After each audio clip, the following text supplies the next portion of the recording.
कभी कभी प्यार से बोले गए दो शब्द वो कमाल कर देते हैं जो सालों की दवाइयाँ और ट्रीटमेंट भी काम नहीं कर पाते। Hello everyone, welcome back to my channel, myself Sunita Singh. Friends, आज हम बात करते हैं एक ऐसे बच्चे की जो छोटा सा बच्चा था और 5th क्लास में पढ़ता था वो। और उसकी क्लास में एक मैडम थी, अंजलि मैम, पर सभी बच्चे प्यार से उनको टीचर दीदी करके बुलाया करते थे। जब भी टीचर दीदी सभी बच्चों से क्वेश्चन पूछा करती थी, सारे बच्चे जवाब दे दिया करते थे। उसमें सिर्फ एक बच्चा ऐसा था जो जवाब नहीं दे पाया करता था। वो चुपचाप बैठा रहा करता था और हमेशा मतलब वो दुखी परेशान सा रहता था। और जब भी स्कूल में आता था तो गंदे कपड़े पहन के आया करता था, मैले कुचले उसके कपड़े बहुत गंदे हुआ करते थे, कंघी भी नहीं करके आता था बालों में। टीचर दीदी को बड़ा उस पर गुस्सा आया करता था। जब भी वो उससे कुछ क्वेश्चन पूछा करती थी वो उसका जवाब नहीं दे पाया करता था। टीचर दीदी कहती थी ये लड़का बिल्कुल भी पढ़ाई नहीं करता, बिल्कुल ढीठ बच्चा है, अशिष्ट बालक है। फिजिकली तो वो वहाँ प्रेजेंट हुआ करता था पर मेंटली वो प्रेजेंट नहीं हुआ करता था। हर बच्चा उसका मजाक बनाता था, हर बच्चा उसको परेशान करता था, छेड़ता था, पर वो कभी किसी को जवाब नहीं दिया करता था। वो बहुत दुखी रहता था बच्चा। टीचर दीदी को जब भी कोई एग्जाम्पल देना होता था ना, कोई भी गलत एग्जाम्पल होता था तो उदाहरण वो बासु का ही लगाते थे। बासु बिल्कुल चुपचाप रहने वाला बच्चा था, वो बहुत दुखी रहने वाला बच्चा था। टीचर दीदी को उसकी परेशानी का कारण नहीं समझ में आ रहा था। 5th क्लास का जब हाफ ईयरली का रिजल्ट तैयार हुआ तो उस रिजल्ट में टीचर ने लिखा कि सारी की जो भी उसकी प्रॉब्लम्स थी ना वो सब लिख दी कि ये बच्चा अच्छे से प्रॉपर तैयार होकर नहीं आता, पढ़ाई में उसका ध्यान नहीं लगता है, किसी की बात नहीं सुनता है, क्लास में चुपचाप बैठता है, किसी बच्चे से बात नहीं करता, खेलता नहीं है। इस तरह की सारी कंप्लेंट्स उसमें लिख दी गई। तो जब हेड मास्टर ने सारे बच्चों की रिपोर्ट्स कार्ड मंगवाए और उसमें देखा कि बासु के लिए तो कुछ भी अच्छा लिखा ही नहीं है। फिर जब जो हेड मास्टर थे तो उन्होंने अंजलि मैम को बुलाया कि अंजलि मैम, आपने ये क्या लिखा है इसमें? ये रिपोर्ट कार्ड जब बासु के घर पर जाएगी तो बासु के परिवार वाले तो इसको देख के बिल्कुल भी खुश नहीं होंगे, आपने तो इसमें कुछ भी अच्छा नहीं लिखा है। तो अंजलि मैम बोलती हैं कि सर, इसमें अच्छा लिखने लायक है ही क्या इस लड़की के बारे में? ये क्लास में सबसे गंदा लड़का है, बिल्कुल अशिष्ट बालक है, कोई बात नहीं सुनता, मैं इससे कोई भी क्वेश्चन करती हूँ उसका कभी मुझे रिप्लाई नहीं करता है, कोई जवाब नहीं देता है। मैं ऐसे बच्चे के लिए क्या लिखूँ आपके लिए? आप बताइए मुझे, मैं इस बच्चे के लिए क्या लिखूं? तो सर हेड जो मास्टर थे तो उन्होंने सोचा कि ये बच्चा मेरे स्कूल में 1st क्लास से पढ़ता हुआ आ रहा है और अभी तक इसकी रिपोर्ट बहुत अच्छी आती थी, ये 5th क्लास में ये जो इसकी रिपोर्ट है वो ऐसी क्यों है? उन्होंने इसकी जांच पड़ताल की, उन्होंने चपरासी को बुलाया, सारी की सारी उसकी 1st से लेके 5th क्लास तक की रिपोर्ट कार्ड मंगवाई और वो रिपोर्ट कार्ड ले जाके वो चपरासी ने मैडम की टेबल पर रख दी।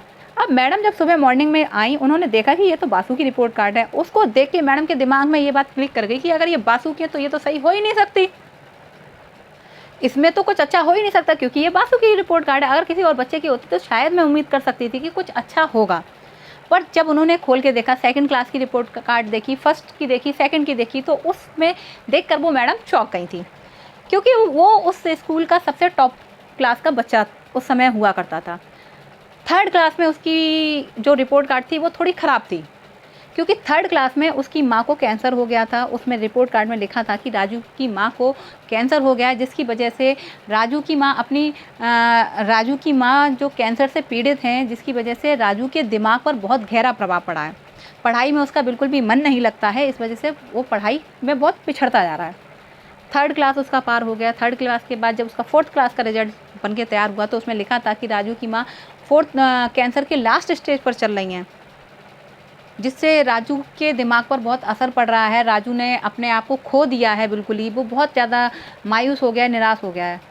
और 4th क्लास की फाइनल जो उसकी मार्कशीट थी उसमें लिखा था कि राजू की जो माँ हैं वो अब इस दुनिया में नहीं रही और राजू अपने आप को बिल्कुल खो चुका है, बिल्कुल बेसहारा और मायूस अपने आप को महसूस कर रहा है।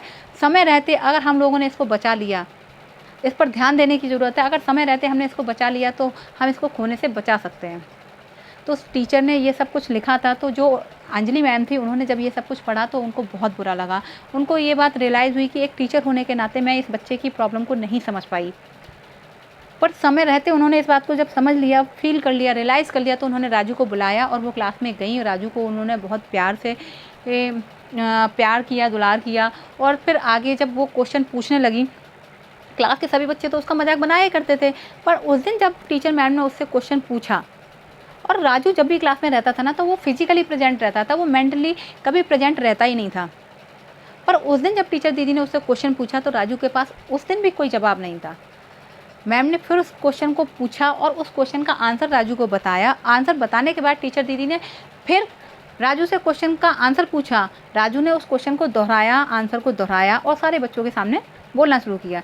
सारे बच्चों ने क्लैपिंग की राजू के लिए, मैडम ने बहुत अप्रिशिएट किया राजू को। ऐसे करते करते 5th क्लास का रिजल्ट आ गया था, वो पास हो गया था। 5th क्लास का जो लास्ट डे था उसमें सारे बच्चे टीचर दीदी के लिए एक गिफ्ट लेके आए थे। राजू भी एक गिफ्ट लेके आया था अपनी मैडम के लिए। वो अपनी माँ का कंगन था वो एक कंगन मैडम के लिए लेके आया था, और एक परफ्यूम की शीशी लेके आया था जो उसकी माँ की परफ्यूम की शीशी थी। वो आधी खाली थी और आधी भरी हुई थी। उस परफ्यूम को मैडम ने लगाया और कंगन को पहना। राजू को उसमें अपनी माँ दिखाई दी और राजू टीचर दीदी के गले लग गया। टीचर दीदी ने भी राजू को बहुत प्यार किया। तो फ्रेंड्स, जैसे जैसे समय बीतता जा रहा था, राजू बहुत बड़ा अफसर बन गया था, विदेश में जाकर पढ़ाई करने लग गया था। राजू का और टीचर दीदी का दोनों का चिट्ठी के माध्यम से संपर्क जारी रहा था, चलता रहा था, कोई प्रॉब्लम नहीं आ रही थी। जब राजू की शादी होने के लिए आई तो राजू ने टीचर दीदी को एक अपनी शादी का कार्ड और एरोप्लेन की टिकट भेजी थी। शादी के मंडप में बैठने का टाइम हो रहा था। राजू ने बोला जब तक मेरी टीचर दीदी नहीं आएंगी तब तक मैं मंडप में नहीं बैठूंगा। इतने में टीचर दीदी आ जाती है। राजू ने सारे जितने भी उसके रिश्तेदार थे उन सबको बोला कि आप लोग हमेशा पूछा करते थे ना कि मेरी एक माँ है जिससे अभी तक आप लोग मिले नहीं हो, मैंने मिलवाया नहीं था, आज मैं मिलवाता हूँ कि अपनी माँ से। ये जो टीचर दीदी है ना, यही मेरी माँ है। इन्होंने ही मुझे नया जीवन दिया है। आज अगर मैं आप सब लोगों के सामने खड़ा हूँ, मैं काबिल हूँ, तो मैं अपनी इन टीचर दीदी की वजह से काबिल बना हूँ। इन्होंने मुझे नया जीवन दिया है। तो फ्रेंड्स, ये टीचर और शिष्य की कहानी नहीं है, ये हर उस बच्चे की कहानी है जिसके साथ ये ऐसा हादसा होता है। अगर आपके आसपास भी अगर कुछ ऐसा होता है तो प्लीज़ मेरी आपसे रिक्वेस्ट है, ऐसे लोगों का साथ दें, उनका साथ कभी मत छोड़ें। उनके साथ प्यार का और एक अपना स्पर्श बनाए रखिए, अपने प्यार का संबंध बनाए रखिएगा। जब आप उनके साथ प्यार के 2 शब्द बोलेंगे ना तो उनको बहुत ताकत मिलती है उससे। तो फ्रेंड्स, ये कहानी मैं आप लोगों के सामने बहुत पहले ही लाने वाली थी और लाना भी चाहती थी, पर मैं जब भी इस कहानी को आप लोगों के सामने प्रेजेंट करती थी ना तो मुझे कुछ इस कहानी से अपने आप ही मैं इससे कोरिलेट हो जाती थी। तो चलिए छोड़िए, इस बात को करने का कोई मतलब नहीं है, फिर कभी बात करेंगे इस बारे में। तो अगर आपको मेरा वीडियो अच्छा लगा हो तो चैनल को लाइक एंड सब्सक्राइब ज़रूर कीजिएगा। तब तक के लिए बाय बाय, मिलते हैं नेक्स्ट वीडियो में। थैंक यू सो मच, अपना ख्याल रखिएगा। चैनल को लाइक एंड सब्सक्राइब किए बिना बिल्कुल भी मत जाइएगा।